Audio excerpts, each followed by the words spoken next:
Hey guys, Swordsman here, bringing you some more Battlefield 3 beta footage, and this time is me using a sniper rifle. Well, it's in the Recon class, I guess it's maybe perhaps a battle rifle. I took the scope off of this bad boy and I decided to hop onto the attacker's side of Rush because, let's face it, Don't Blink made this look very easy to do.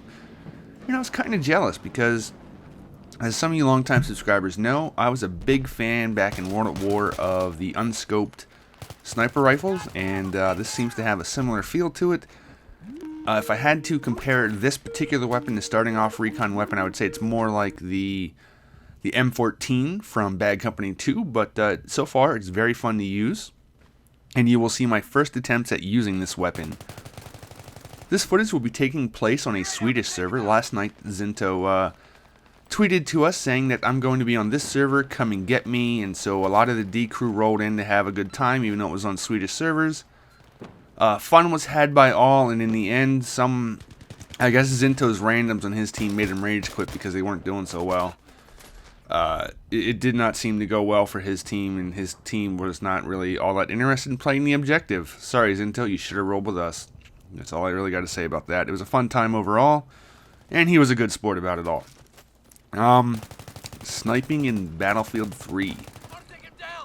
I've seen a lot of contradictory things.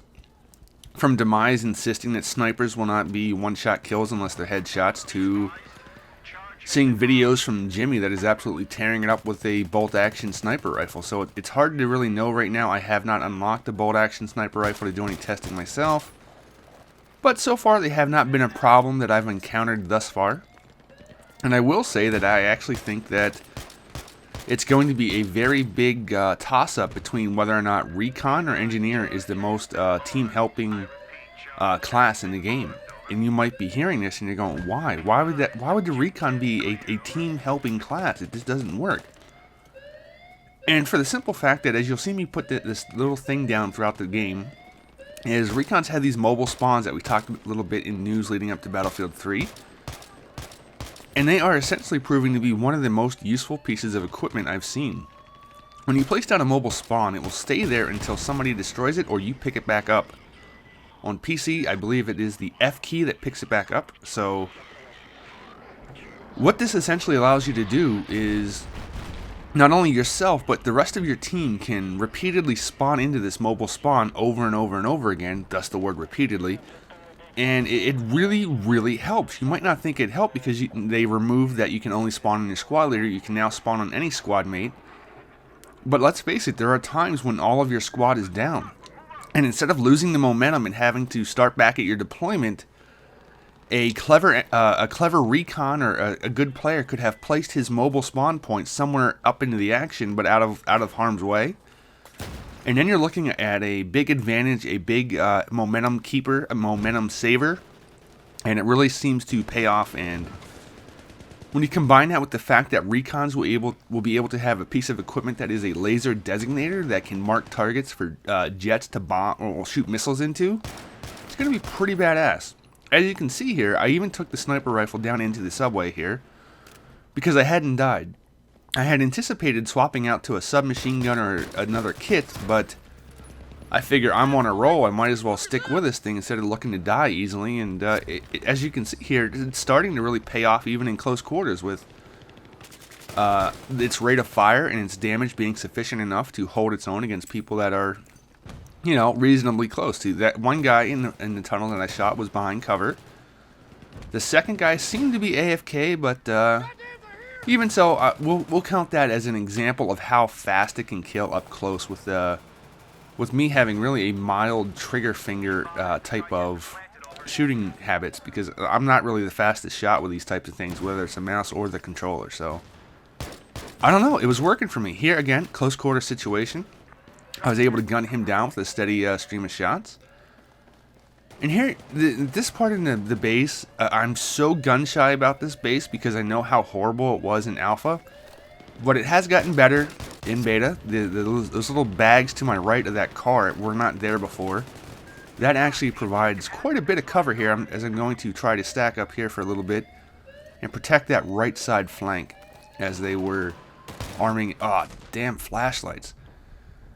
I will say the flashlights, I don't know. Like, they seem unneeded. You got two things that do the same thing, the flashlight and the laser. I think one of them could probably fall by the wayside for a more interesting equipment, or I guess an attachment, a more interesting attachment, but I don't know. They seem a little silly, especially with how blinding they are out in the daylight, whether it's Metro or Caspian border footage. So, I don't know. Here you did see me swap to the PP2000. Since I died and most of this fighting will be close range again, my teammate was blocking me in there, but luckily I was able to fit through the door here and we're off to the races again to try and get this win. I will say that I seem to, at least thus far, be a little bit wrong about my predictions for attackers never winning on Operation Metro. Well, it's hard to say how many Metro games I have played because I have also played some Caspian border stuff. I played a lot of Caspian border stuff. I'm still rocking a 6.5 win-loss ratio, so I don't think I've lost more than once on Metro as attackers. So seems if you got a good team, you can still win. They seem to have improved some things, but while it is winnable now, I still say it's not so enjoyable, especially at this base right here, if you're up against a team that is coordinating and doing a decent job defending it. It's not fun. There's just 3 choke points and, well, 2 if you don't even let them get to the 1. So it's just not a very fun experience when going against good opposition. And ideally what you want is a fun experience for everyone involved, not just one side. So I don't know, hard to say. It is improved though. But the map itself, well, that was such a dumb thing. I didn't know where to go. Our side over here was cleaned up, and I didn't feel like backtracking all the way around. So that was dumb, but I make up for it here in a little bit, I think. While the map itself has changed, there remain a bunch of glitches where you can sort of fall through the world or get stuck in the world. Little texture issues and stuff popping up here and there, but there you see the mobile spawn went down again, and any enemy could blow that up, could put a couple bullets into it to shoot it, and it would be gone. But at this point, most people are not looking for them. Most people do not understand what they are. And I would say it seems that they're a little tricky to find when you do know that there might be one in play, or you suspect that there's one hidden somewhere. They're kind of tricky. You got to know what you're looking for. And it's quite possible that many players haven't actually put one down to know quite what they look like, so they could just walk right past it. Just think it's part of the map details, you know. Made a stand right there as the PP2000. It's a point of contention right now. Either the PP2000 and the AKS-74U are really, really, really high damage, and you die very, very fast, or those particular guns don't really give the other player much in the way of hit notification when you're being hit by them. It seems to be that whenever you are attacked by the PP or the 74U, you just sort of die instantly. And I think it's a matter of those two guns, their hit registration or their hit notification to the other person doesn't really kick in right away. Whereas I don't think the damage is necessarily too high. Because there you saw I was putting tons of bullets into that guy's back before he fell over. So I'm leaning towards it being a case of the hit notification and not just those two guns being really, really powerful. But I guess we'll see going forward.